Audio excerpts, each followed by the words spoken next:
Sir Julian, tawag ni Jacob na personal assistant ni Julian.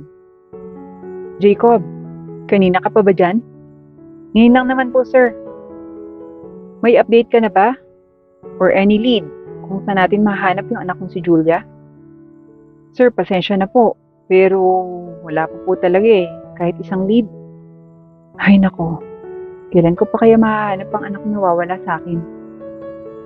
Sir, maghintay-hintay lang po tayo. Lahat naman po siguro ng nangyayari sa inyo, sa ating buhay, may rason, di po ba? Pero Jacob, 16 na taon na akong naghihintay. Sa tamang pagkakataon na yan. Sana nga lang, mas inuna ko yung anak ko kaysa sa mga pangarap ko. Malungkot nitong sambit. Sir, hindi niyo naman po kasalanan yun. At isa pa po, hindi niyo naman aasahan na bigla na lamang mawawala yung anak niyo, di ba? Kaya nga Jacob, sa di ko inaasahan mawawala yung anak ko, yan ang di ko matanggap na buong buhay ko, napabayaan ko siya. Kaya ilabas ang pagsisisi ko. Dahil sa di mawawala yung anak ko sa aking kamay kung mas inuna ko siya kaysa unahin yung sa business meeting ko. Sir, huwag niyo na pong sisihin yung sarili niyo. Alam ko na po na kung nasan man yung anak niyo ngayon, ay nasa tamang kalagayan siya. Di ba nararamdaman niyo naman siguro na ligtas yung anak niyo? Nararamdaman ko naman yung Jacob. Pero hindi ko pa rin maiwasang mapaisip kung asa na siya ngayon. May nakapulot kaya sa kanya. Sarap yung kinakain niya. May allergy kasi yung anak ko. Alam ko naman na ilang taon na yung lumipas. Kaya natatakot ako na nakalimutan niya ako. Ang picture lang na tanging nandito sa akin nung batang-bata pa siya. At ngayon, dalaga na siya. Hindi ko na talaga siya makikilala. Sir, kahit na di niyo po makilala sa itsura yung anak niyo, siguro naman po, mararamdaman siya ng puso niyo, di ba?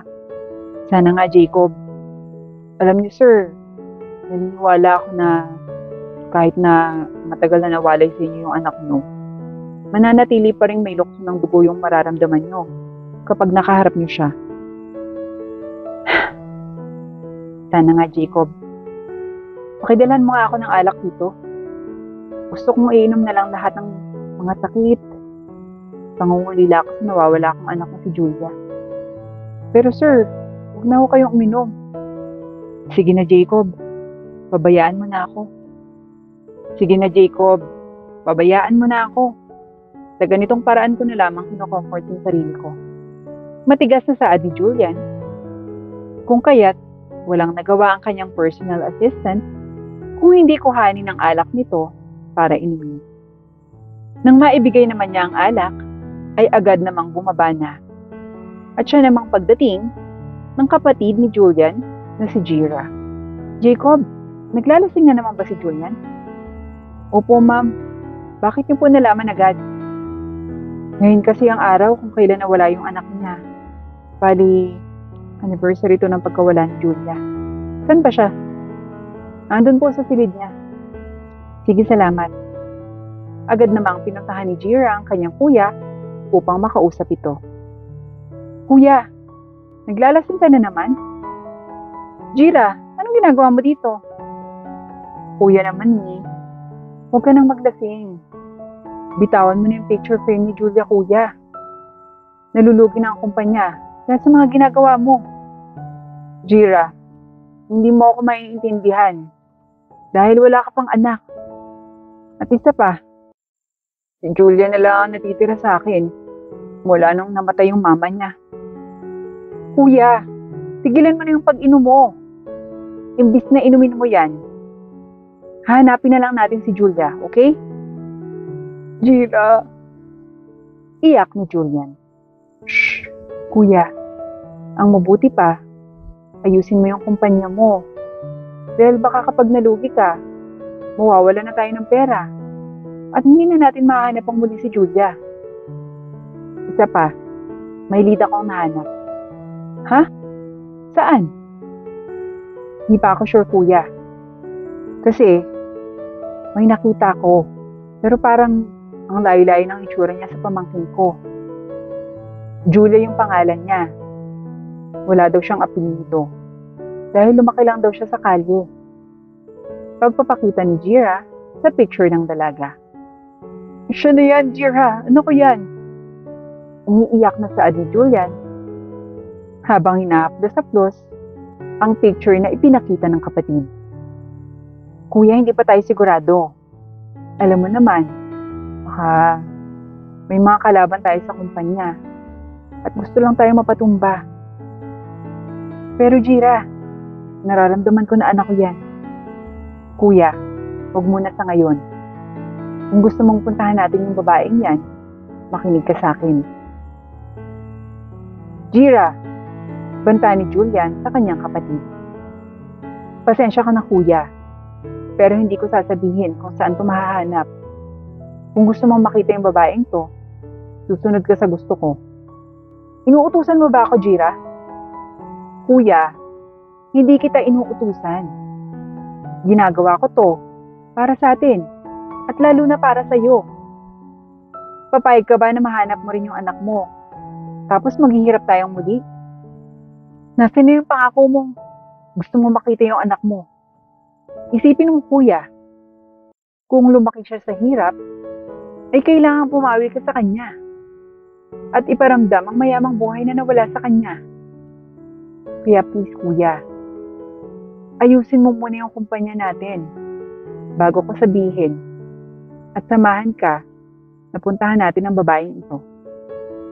Paliwanag ni Jira kahit napatango na lamang si Julian dahil may punto naman ang kanyang kapatid.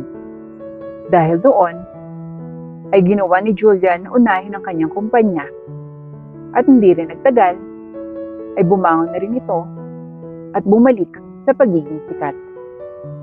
So Jira, nagawa ko na yung gusto mong ipagawa. Siguro naman, gagawin mo na yung pabor ko.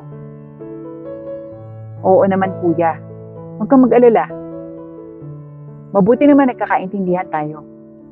Kuya, kilala mo ako at tumutupad ako sa usapan.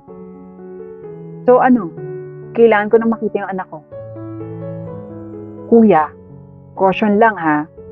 Huwag kang munang mag-assume. Huwag mo na expect si Julia talaga yung anak mo at baka masaktan ka lang. Jira, sanay na ako.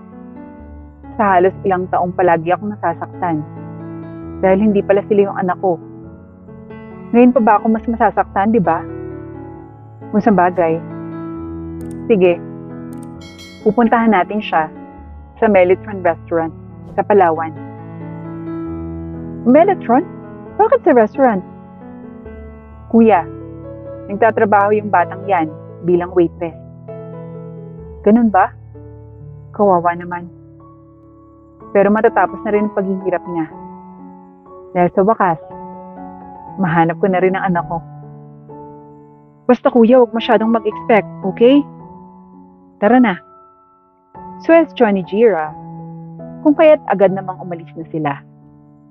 Sa kabilang dako naman, sa isang restaurant sa Palawan, ang lahat ng empleyado ay ipinatawag.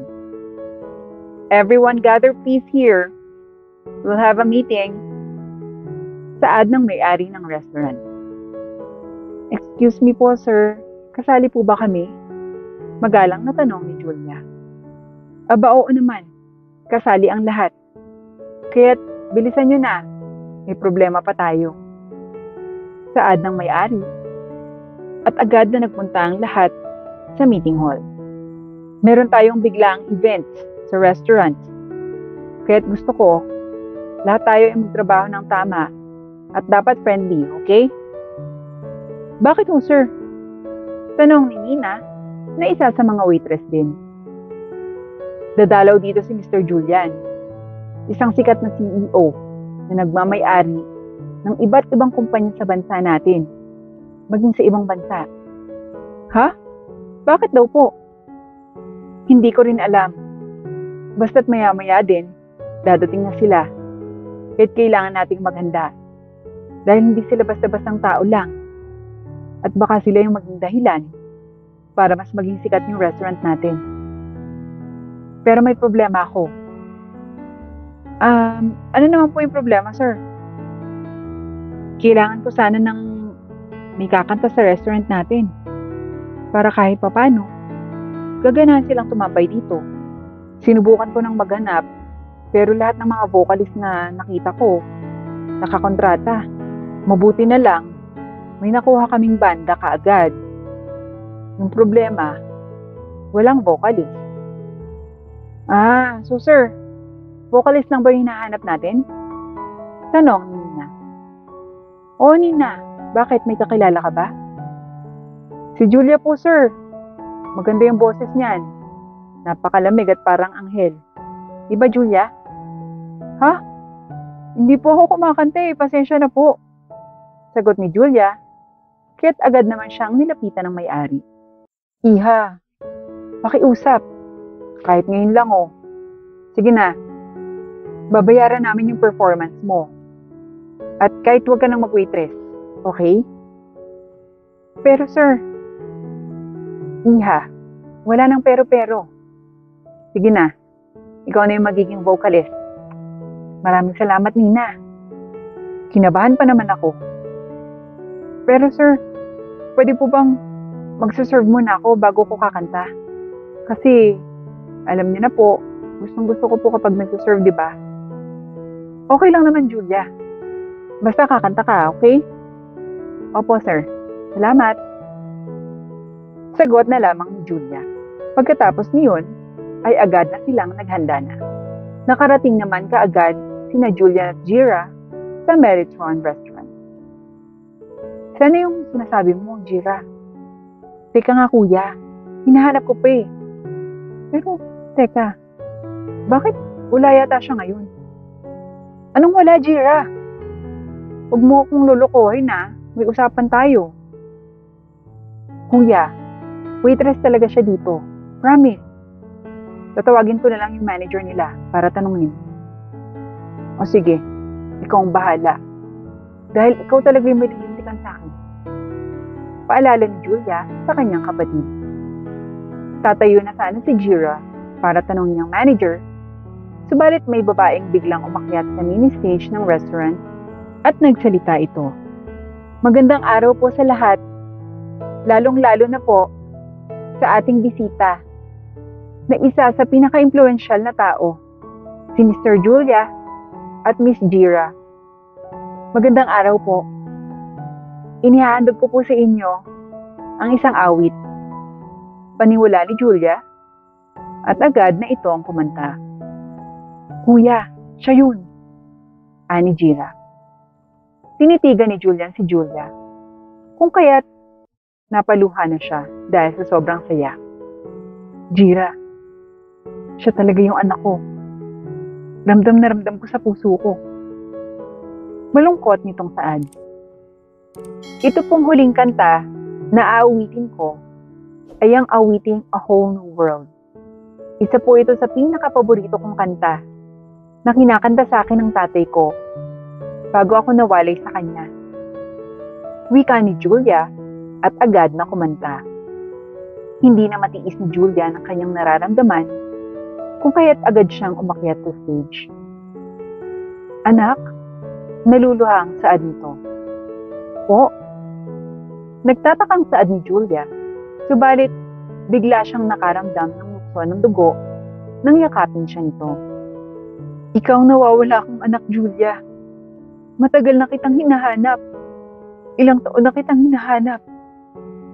At hindi ako makapaniwala na ngayon ay nahanap na kita. Hindi ko po naiintindihan, sir. Nagdadalawang isip na saad ni Julia. Kantahin na lamang natin ang kantang ito upang maalala mo ang lahat. At kung hindi ka pa rin kumbinsido, ay hayaan mong sabihin at ipaalala ko sa iyo ang lahat. Suhestyon ni Julian. Agad nilang kinanta ang kanilang awitin at napuno ng palakpakan ang restaurant. Bumaba si Julian at Julia sa stage at pumunta sa kanilang mesa. Ikaw nga talaga si Julia. Ang pamangkin ko. Matagal ka nang hinahanap ni kuya. Po, huwag kang mag-alala, Iha. Para mas mapatunayan talaga ni kuya na ikaw ang anak niya, okay lang ba na magpa-DNA test kayo? At nagtataka ka ba kung bakit agad na sinabi ni kuya na anak niya? Opo. Bakit ho, ma'am? Hindi ba sabi mo kanina, yung huling kanta mo ay siyang kanta na itinuro sa'yo ng tatay mo? Diba? Yung kanta din na yan, ang itinuro ko at ni kuya sa anak niya si Julia. Magkapareho kayo ng pangalan at parehong kanta rin. Wala ka ba talagang naaalala? Pasensya na po talaga, ma'am. Pero wala po talaga eh. Sa bagay, halos 16 na taon ka rin nawala eh. Oo, anak. Kaya't isasama ka namin para makapagpa-DNA test tayo. Ayoko nang may masayang pang pagkakataon. Seryosong saad ni Julian kay Julia. At dahil doon, ay isinama nila si Julia sa Maynila upang magpa-DNA test. At nang makuha ang resulta, ikaw ang papa ko. Naiiyak na saad ni Julia. Hindi siya makapaniwala dahil ang buong akala niya ay wala na siyang pamilya. Kaya't labis na kasiyahan ang kanyang nararamdaman. Lalong-lalo na si Julian. Safe ka na ngayon, anak. Huwag kang mag-alala. Babawi ako sa iyo. Lahat ng hirap na naranasan mo ay hindi mo na ulit mararanasan pa. Paninigurado ni Julian sa kanyang anak. Walang sinayang na sandali si Julian upang makabawi sa kanyang anak. Maging ang mga taong tumulong kay Julia doon sa Palawan ay masayang masaya dahil sa wakas ay nakasama na niya ang kanyang ama na buong akala niya ay wala na.